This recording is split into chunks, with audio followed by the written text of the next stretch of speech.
my name's David Bowden with Spoken Gospel here in Oklahoma City.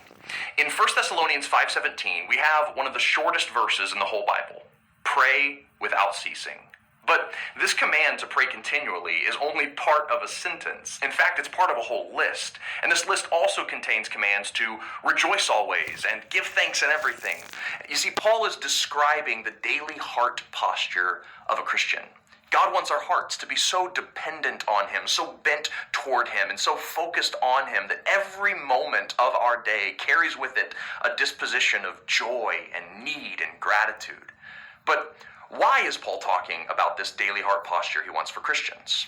Well, it's because he has been talking about Jesus' second coming and how it affects our everyday life. You see, the return of Jesus is a huge topic in this letter.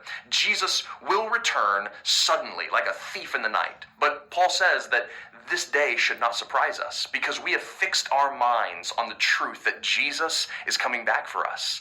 And it is that expectation, that joy and longing that fills our hearts each day while we wait for Jesus' return.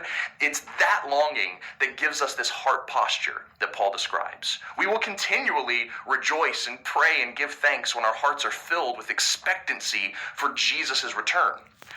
The opposite can also be said. Why don't we have as much joy as we could? Why don't we go to God in prayer regularly? Why don't we give thanks in everything?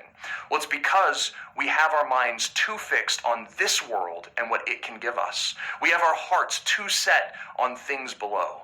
But as we eagerly anticipate the return of Jesus, how He will make His dwelling with us, raise us to life, and make all things new, the more we will learn to do what God asks us to do here, to pray without ceasing.